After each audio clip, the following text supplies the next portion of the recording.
Halo semuanya, rekan-rekan Ranah Suci Abadi, kita berjumpa kembali di channel My Novel. Sebelum alur ceritanya dimulai, jangan lupa subscribe dan nyalakan lonceng notifikasinya, agar tidak ketinggalan dengan update episode terbarunya. Jika suka silahkan like dan share, dan komen. Tanpa lama-lama lagi ayo, kita ke alur cerita. Chapter 2848. My Novel. Di Sungai Takdir yang Panjang. Di luar Wenzu Ferry. Sejak beberapa hari yang lalu, wilayah perairan dengan radius 3.000 li di sekitar Wenzu Ferry telah diblokir sepenuhnya. Mereka yang menembak adalah para petapa dari Istana Kaisar Wuliang, Pengadilan Surgawi Qixia, Pengadilan Taonantian, dan Lixin Jiansai. Ada lebih dari 30 Tianjun saja. Selain itu, ada ribuan karakter abadi di tingkat Wuliangjing, Jiwujing, dan Senyoujing. Dalam pertempuran kota kuno Jiuyao belum lama ini, ratusan Raja Surgawi dikirim bersama-sama. Sebagai perbandingan, kelompok pembangkit tenaga listrik yang didistribusikan di luar Wenzu Ferry jumlahnya jauh lebih kecil. Tetapi kelompok orang kuat ini semuanya berasal dari 3 kekuatan Kaisar Surgawi dan Lixin Jiansai, masing-masing dari mereka lebih kuat dari yang lain, dan status mereka mulia. Wenzu Ferry adalah satu-satunya jalan untuk masuk dan keluar Wenzu. Untuk waktu yang lama di masa lalu, itu telah dikendalikan dan dijaga oleh 13 Raja Surgawi Wenzu secara bergantian. Namun, dalam beberapa hari terakhir, petapa Wenzu yang menjaga ferry itu telah ditahan. Para petapa yang datang dan pergi ke Wenzu juga harus memilih untuk mundur. Oleh karena itu, perairan di sekitar 3.000 mil tenang selama periode waktu ini. Di atas kapal harta karun, sekelompok tokoh besar berkumpul bersama dan sedang mengadakan perjamuan, masing-masing dari mereka tampak lebih santai dan nyaman daripada yang lain. Jelas terlalu berlebihan bagi kita untuk tinggal di sini kali ini. Seorang pria berjubah hitam minum segelas anggur. Ada banyak kaisar surgawi yang datang untuk memblokir dinding langit berbintang Wenzu. Melihat dunia saat ini, siapa yang bisa melarikan diri?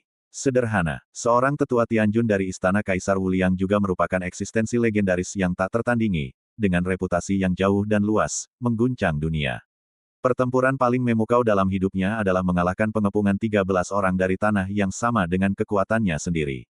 Pada akhirnya, meskipun dia terluka parah, dia membunuh 3 orang dan melukai 9 orang lainnya, dan menyelamatkan hidupnya. Di Wuzu atas, Raja Surgawi biasa bersikap rendah hati seperti seorang abdi dalam di hadapan Wen Zibo saat bertemu dengan Raja. Tidak bisa begitu, kali ini Suyi dilindungi oleh Kaisar Surgawi berjubah merah, jadi sangat mudah untuk berubah.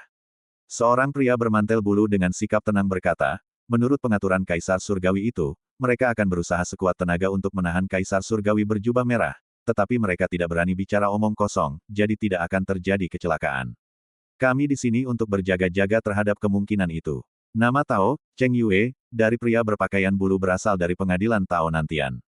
Di antara sekte Tao di Wuzu atas, Cheng Yue adalah salah satu dari 10 Raja Surgawi dari Sekolah Tao.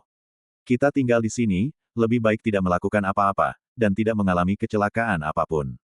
Di sisi lain, seorang lelaki tua berjubah kuning dengan wajah tua meminum segelas anggur, lebih baik aman dan damai.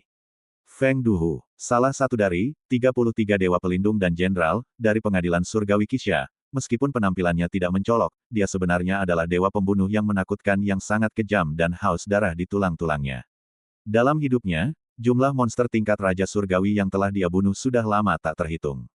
Jika aura ganas itu terwujud sepenuhnya, itu bahkan akan menyebabkan penglihatan berdarah yang dahsyat terjadi di satu dunia. Dapat dibayangkan betapa seriusnya niat membunuh dan roh jahat orang ini. Setelah masalah ini diselesaikan, saya akan pergi ke Wenzu untuk berkunjung. Seorang pria berjubah biru dengan pipi tipis dan mata sipit berbicara dengan suara yang dalam.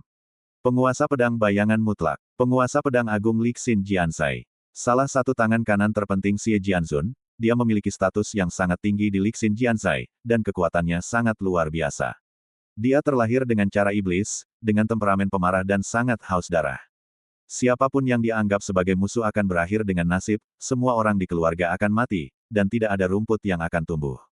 Seseorang pernah menghitung bahwa hingga hari ini, tidak kurang dari 100 kekuatan kultivasi telah dibunuh oleh penguasa pedang Jueying. Ada 7 kekuatan Raja Surgawi di antara mereka. Kekuatan kultivasi dapat berkisar dari 1.000 hingga puluhan ribu orang. Dapat dibayangkan dari sini bahwa ada begitu banyak kultivator yang mati di tangan penguasa pedang Jueying. Untuk apa kamu pergi ke Wenzu? Wen Zibo bertanya dengan penuh minat. Penguasa pedang Jueying tersenyum, kudengar Kaisar Langit berjubah merah pernah mengancam akan melindungi 2 sekte pembudidaya pedang di Wenzu, yang satu bernama King Ye Jianzong dan yang lainnya bernama Bai Hong Jiange. Aku ingin melihatnya. Semua orang memiliki mata aneh dan terkekeh. Siapa yang tahu bahwa penguasa pedang Jueying ingin menghancurkan gerbang kedua pasukan Raja Langit ini? Kalau begitu, kau harus berhati-hati, bahkan jika Kaisar Langit berjubah merah dalam kesulitan, dia tidak akan mati, dan ada Raja Iblis yang tak tertandingi seperti Lian Luo di sampingnya. Feng Duhu mengingatkan sambil tersenyum. Belum lagi Lian Luo baik-baik saja, tetapi ketika berbicara tentang Lian Luo, mata Jueying Jianjun tiba-tiba dipenuhi dengan niat membunuh, dan matanya tampak berdarah. Dia tersenyum dan berkata, sejujurnya, aku sudah lama ingin menggunakan tulang Lian Luo untuk mengasah pedangku. Begitu aku mengatakan ini, di dekat Feri Wenzu di kejauhan, tiba-tiba terjadi fluktuasi ruang waktu, dan sebuah perahu perak kecil melesat keluar. Seketika, perahu kecil itu terkoyak dan hancur menjadi hujan ringan yang tak terhitung jumlahnya. Dan sesosok tubuh tinggi muncul dari udara tipis dari tempat perahu itu hancur. Mengenakan jubah hijau, dia tampak tampan. Itu Suyi. Tiba-tiba terjadi keributan di lapangan, dan terjadi kegemparan. Wen Zibo, Cheng Yue, Feng Duhu, Jueying Jianjun dan tokoh-tokoh penting lainnya yang sedang minum dan bersenang-senang semuanya terkejut dan bangkit dari kapal harta karun satu demi satu. Ketika mereka mengenali Suyi, orang-orang besar ini tidak dapat menahan keterkejutan, dan segera mengerutkan kening. Suyi ini lolos dari perangkap yang dipasang oleh banyak kaisar surgawi hidup-hidup. Bentuk formasi, tutup semua rute pelarian. Jubah tipis Wenzi berkibar, dan dia memberi perintah dengan suara yang dalam. Ribuan pertapa yang ditempatkan di perairan sekitar 3.000 mil semuanya mengambil tindakan. Tiba-tiba, spanduk berkibar, cahaya berharga melonjak, dan niat membunuh yang tak berujung menyebar seperti air pasang. Di wilayah perairan 3.000 li ini, banyak formasi pembunuh telah dikerahkan, dan semuanya sedang beroperasi saat ini. Suyi baru saja muncul, dan ketika dia melihat pemandangan ini, dia tidak bisa menahan cemberut. Dia ingat bahwa ketika dia melarikan diri dari kedalaman langit berbintang Wenzu, dia pernah menunjukkan kartu hall-nya untuk membantu, tetapi ditolak oleh Lu Hongpao. Alasan yang diberikan Lu Hongpao saat itu adalah bahwa setelah meninggalkan Wenzu, dia takut banyak bencana akan terjadi lagi, jadi biarkan dia menggunakan kartu truf itu untuk melindungi dirinya sendiri. Sekarang semua ini benar-benar menjadi kenyataan. Suyi, mengapa Kaisar Surgawi berjubah merah tidak menemanimu untuk melarikan diri? Wen Zibo membuka mulutnya, dan suaranya menyebar ke seluruh hadirin. Mungkinkah Kaisar berbaju merah sedang dalam masalah? Ini adalah godaan. Suyi tiba-tiba mengangkat kepalanya dan menatap Wen Zibo. Di kedalaman mata yang dalam itu, ada gelombang niat membunuh yang tak tertahankan. Dalam perjalanan untuk melarikan diri, suasana hatinya selalu rendah, dia menyalahkan dirinya sendiri, dan dia telah mengumpulkan banyak kemarahan dan niat membunuh. Dan kata-kata Wen Zibo seperti menambahkan bahan bakar ke api. Cek-cek, lihatlah tatapan ini, niat membunuh melonjak, kebencian membara, seperti kemarahan orang yang tidak kompeten di ujung jalan. Taois Cheng Yue, yang terdaftar di antara 10 penguasa surgawi dari sekolah Tao, tertawa. Dia memiliki pandangan panorama tentang perubahan halus dalam ekspresi dan mata Suyi, dan dia yakin dalam hatinya bahwa Suyi pasti mengalami perubahan besar dalam perjalanan melarikan diri. Fakta bahwa Lu Hongpao tidak muncul bersama-sama tidak diragukan lagi membuktikan bahwa Kaisar Langit berjubah merah ini, yang telah mengejutkan masa lalu dan masa kini, kemungkinan besar telah dirampok. Pada titik ini, para petinggi lainnya juga menebak, dan mereka tidak dapat menahan diri untuk tidak bersorak, dan cara mereka memandang Suyi juga berubah. Awalnya, mereka semua berpikir bahwa menjaga di dekat Feri Wenzu kali ini sama sekali tidak perlu. Tanpa diduga, Suyi, yang panik seperti anjing yang berduka, berlari cepat ke dalam perangkap pembunuh yang mereka buat. Ini benar-benar ditakdirkan di suatu tempat di langit, kita pantas menunggu keberhasilan. Feng Duhu mendesah. Lebih baik berhati-hati, bahkan tanpa perlindungan Kaisar Langit berjubah merah, bajingan kecil ini masih sangat berbahaya, jangan biarkan perahu terbalik di selokan. Mata Jueying Sword Lord bersinar dengan kilau haus darah. Ketika dia berbicara, dia tiba-tiba berteriak, Suyi, kamu sudah dikepung dengan hebat, jika kamu tidak ingin mati, kamu harus segera berlutut dan menyerah tanpa perlawanan. Suaranya seperti petir, menembus langit. Berlututlah, berlututlah, berlututlah. Di daerah sekitar, sekelompok pertapa berteriak serempak, dan momentumnya mencengangkan. Ini juga godaan. Jika dia bisa menang tanpa perlawanan, itu berarti Suyi benar-benar sudah kehabisan akal dan tidak ada yang bisa dilakukan. Suyi berdiri di sana sendirian, matanya mengamati semua ini dengan acuh tak acuh, tanpa sedikit pun fluktuasi emosi dalam ekspresinya. Siapapun yang tahu temperamen Suyi tahu bahwa ketika dia sangat marah, dia cenderung sangat tenang. Seperti ketenangan sebelum badai. Dengan lambaian jubah lengan, seorang gadis kecil compang camping muncul tanpa dosa dari udara tipis. Bunuh mereka, Su Yi memerintahkan dengan nada tenang. Gadis kecil itu menyipitkan matanya dengan tenang. Dia selalu mampu melihat pasang surut hati orang, jadi dia segera menyadari bahwa suasana hati tuannya penuh dengan niat membunuh. Ini adalah pertama kalinya dia melihat tuannya akan begitu marah. Ya, gadis kecil itu tidak berani ragu. Jubahnya yang compang camping berubah diam-diam, dan ada aura menyeramkan yang berwarna merah seperti darah, dan bunga-bunga hitam yang tak terhitung jumlahnya seperti air terjun yang berterbangan, berkeliaran di sekujur tubuhnya. Sepasang mata yang jernih dan polos itu berubah menjadi merah seperti darah. Di kejauhan, hati Wen Zibo, Cheng Yue dan tokoh-tokoh penting lainnya semuanya terkejut, dan ekspresi mereka tiba-tiba berubah. Tembak, minumlah dengan hangat. Di perairan sejauh 3.000 mil, ribuan pertapa melaksanakan tugas mereka dan bertempur dengan sekuat tenaga. Seketika, 36 formasi pembunuh di dalam dan luar meraung serempak, guntur, api, dao guang, malapetaka, energi pedang, semua jenis kekuatan mengerikan dan tak terbatas dari formasi terlarang tiba-tiba meletus. Hampir pada saat yang sama, gadis kecil itu menghentakkan kakinya dengan ringan. Ledakan, kejahatan dan kekuatan pembunuh yang tak berujung tiba-tiba meletus pada gadis kecil itu seperti petir di tanah. Kejahatan itu seperti aliran air yang deras, dahsyat, menyapu air di dekatnya, dan formasi pembunuh runtuh seperti bendungan kertas.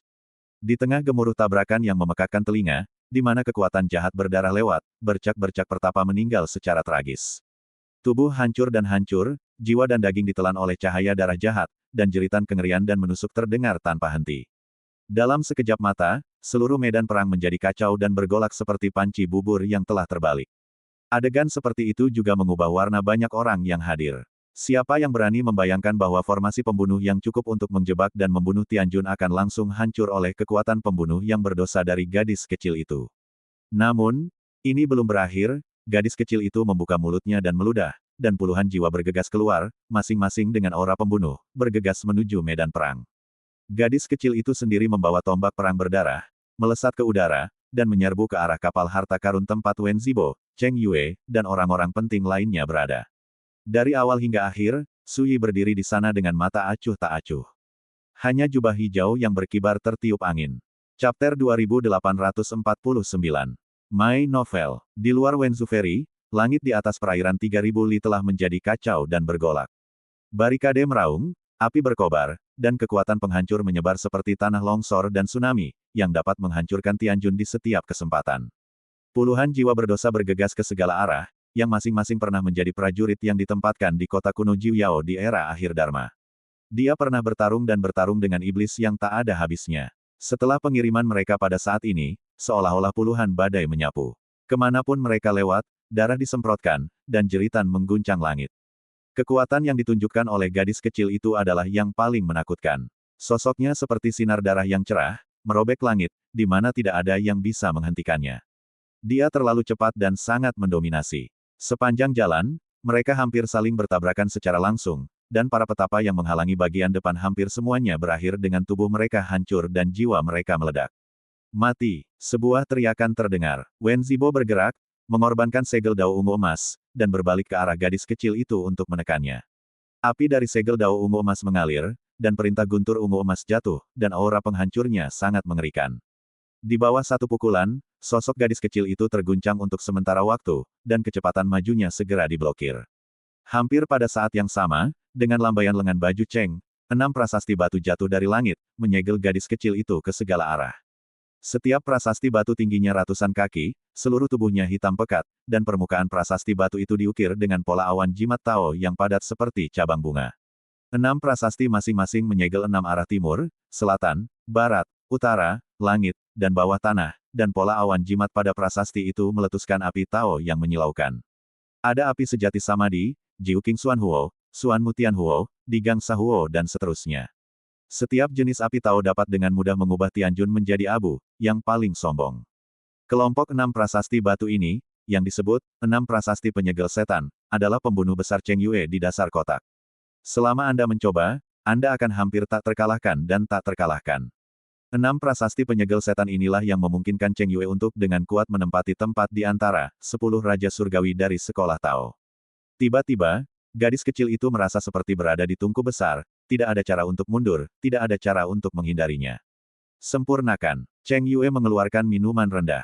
6 prasasti itu berputar keras, dan semua jenis api tau meraung dan mendidih, berubah menjadi badai pusaran air yang megah dan berwarna-warni. Banyak raja surgawi menghela napas lega. Selama beberapa tahun terakhir, selama mereka yang dilarang oleh 6 tablet penyegel iblis Cheng Yue, tidak ada satupun yang selamat. Namun, kali ini terjadi kecelakaan. Baru saja terdengar suara dentuman keras.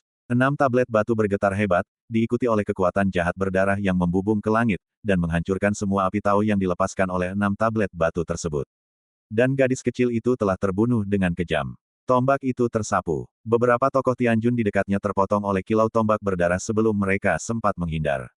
Terbunuh di tempat. Penonton terkejut, dan ada seruan di mana-mana. Tidak seorang pun dapat membayangkan bahwa kekuatan tempur gadis kecil itu begitu mengerikan sehingga dia dapat dengan mudah menghancurkan 6 tablet penyegel iblis. Tidak berani ragu sama sekali, Wen Zibo, Cheng Yue, Feng Duhu, Jue Ying Jianjun dan tokoh-tokoh besar lainnya hampir semuanya mengambil tindakan.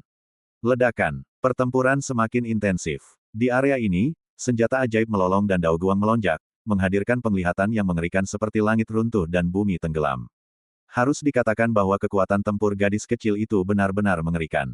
Sambil memegang tombak di satu tangan, dia menantang musuh dari 10 penjuru. Alih-alih ditekan, dia membawa tekanan besar pada para petinggi itu. Jubahnya berubah menjadi darah merah tua, dan darah penuh dosa mengalir setinggi 10.000 sang. Di kulit seputih salju, garis-garis darah penuh dosa muncul, yang aneh dan menakutkan. Yang paling menakutkan adalah bunga-bunga hitam yang tak terhitung jumlahnya berlama-lama di sekitarnya, yang sangat merusak. Selama mereka terkontaminasi oleh bunga-bunga hitam, tidak peduli seberapa kuat Taoisme, atau seberapa ajaib harta karun itu akan tampak stagnan, seolah-olah dipenjara oleh kekuatan tak terlihat. Seret dan pegang jenderal itu. Betapa kuatnya raja-raja surgawi itu, masing-masing dari mereka memiliki kekuatan tempur untuk mengalahkan satu pihak dalam situasi yang sama. Di depan mereka, raja surgawi biasa sama tak tertahankannya seperti kertas. Tetapi sekarang, menghadapi lawan seperti gadis kecil itu, tekanan meningkat tajam satu persatu, dan kesombongannya ditekan. Ini membuat mereka gemetar, dan masing-masing dari mereka mengubah wajah mereka. Tentu saja, mereka semua tahu berita tentang pertempuran di kota kuno Jiuyao, dan mereka tahu bahwa gadis kecil ini adalah roh dari Hurul Roh, yang selamat dari era akhir Dharma. Namun, mereka bahkan tidak menyangka bahwa tubuh roh ketertiban seperti itu akan lebih ganas daripada rumor. Gadis kecil itu diam-diam cemas. Ketika dia membunuh pelayan pedang terakhir kali, penampilannya telah membuat tuannya tidak puas. Sekarang tuannya jelas-jelas sangat marah, jika dia tidak mengalahkan lawan-lawan itu secepat mungkin, bagaimana tuannya akan menganggapnya. Bertarung. Gadis kecil itu menggertakkan giginya dan menyerah. Dalam sekejap, tubuhnya terbelah diam-diam, seperti bunga berdarah yang mekar, dan hantu-hantu berdarah yang tak terhitung jumlahnya terbentuk.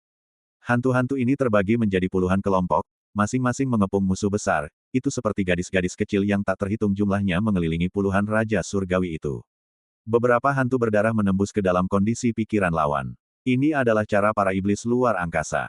Sama seperti yang dikatakan iblis hati pertama, identitas sebenarnya dari gadis kecil ini bukanlah roh pemerintahan Luo Hu, tetapi iblis dari luar wilayah.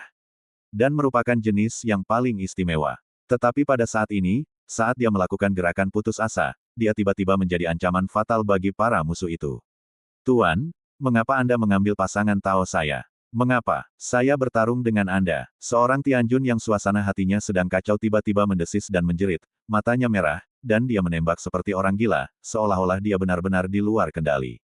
Sekelompok hantu berwarna darah mengepung dan membunuh Tianjun yang putus asa di tempat. Hahaha, akhirnya aku mencapai Tao. Di masa depan, aku akan bertanggung jawab atas kepala guru istana Kaisar Wuliang. Beberapa orang tertawa terbahak-bahak, wajah mereka penuh dengan kegembiraan. Awalnya, aku membunuh orang tuaku hanya untuk bertahan hidup. Itu bukan salahku, itu adalah dunia sialan. Beberapa orang menangis dengan getir dan melolong dalam kesedihan dan kemarahan. Aku minta maaf untuk guru, dia memperlakukanku seperti miliknya sendiri. Tetapi aku melakukan hal-hal yang lebih rendah dari binatang. Guru, itu benar-benar bukan salahku, itu semua salahku. Beberapa orang penuh dengan penyesalan dan patah hati. Adegan itu tampak sangat aneh dan mengerikan. Di masa lalu, para raja surgawi itu memiliki kondisi pikiran yang begitu kuat, tetapi sekarang mereka tampaknya menjadi gila, jatuh ke dalam iblis satu persatu. Dan hantu-hantu berwarna darah yang diubah oleh gadis kecil itu mengambil kesempatan ini untuk membunuh musuh-musuh yang kehilangan akal sehat mereka tanpa ampun. Namun, pada saat yang sama, gadis kecil itu terus-menerus terluka. Beberapa kekuatannya yang menyerbu kondisi mental musuh tidak berhasil, tetapi dimusnahkan satu persatu oleh musuh. Kekuatan iblis batiniahnya hancur, dan dia terus-menerus terluka. Namun, gadis kecil itu sama sekali tidak peduli tentang itu. Itu hanya putus asa. Pada saat yang sama, di tempat-tempat lain di medan perang, jiwa-jiwa itu juga berjuang mati-matian, memicu badai berdarah. Di pihak Suyi, Chen Xinghe ditempatkan di satu sisi, penuh dengan niat membunuh. Dia menemukan bahwa ada sesuatu yang salah dengan leluhurnya, jelas ada terlalu banyak kemarahan dan niat membunuh di dalam hatinya. Meskipun dia tidak tahu apa yang telah dialami leluhurnya, Chen Xinghe tahu bahwa hal terpenting yang harus dilakukan saat ini adalah melindungi leluhur. Suyi membawa kendi, tetapi tidak menyesapnya. Dia berpikir tentang kapan dia bisa membunuh ke segala arah, alih-alih hanya menonton seperti sekarang. Batas kenaikan abadi saat ini ditakdirkan untuk gagal. Namun, selama Anda menginjakkan kaki di keheningan tanpa batas, Anda seharusnya tidak takut pada ancaman apapun dari penguasa surgawi. Jika seseorang dapat menginjakkan kaki di alam tanpa batas, dalam pertempuran saat ini, seseorang seharusnya dapat membunuh yang bahagia.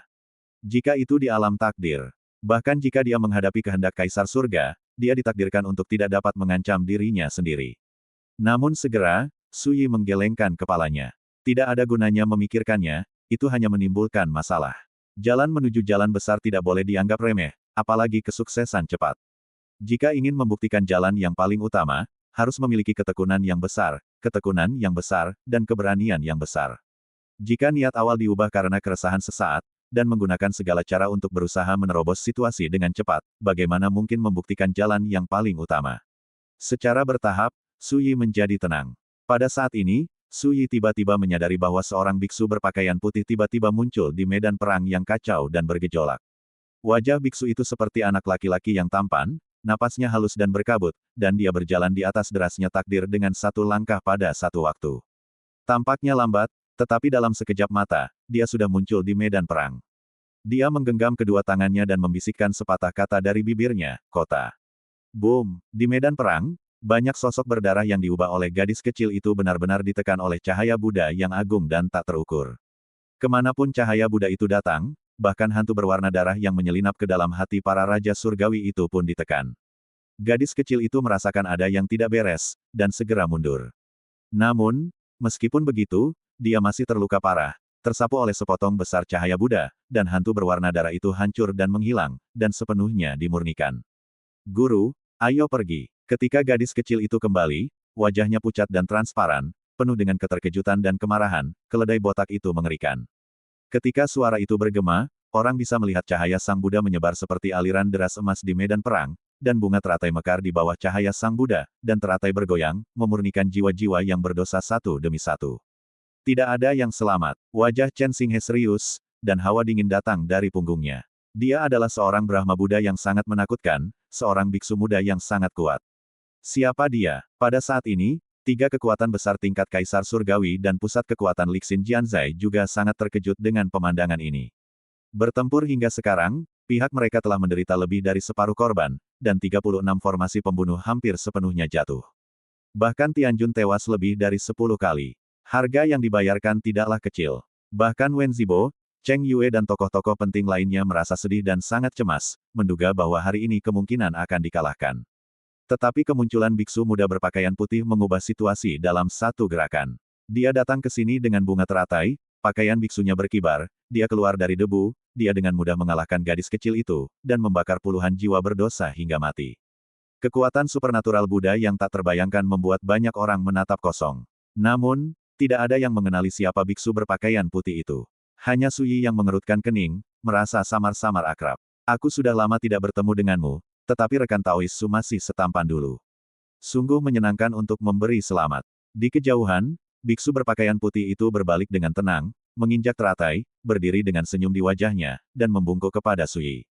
Tiba-tiba, Suyi akhirnya menentukan siapa pihak lain itu, dan berkata, apa yang harus aku panggil kamu, Buddha masa lalu? Buddha masa kini, Buddha masa depan, atau tidak keduanya? Bagi rekan-rekan pencinta My Novel, mohon dukungan, tekan like dan subscribe, agar Mimin tambah semangat lagi. Terima kasih.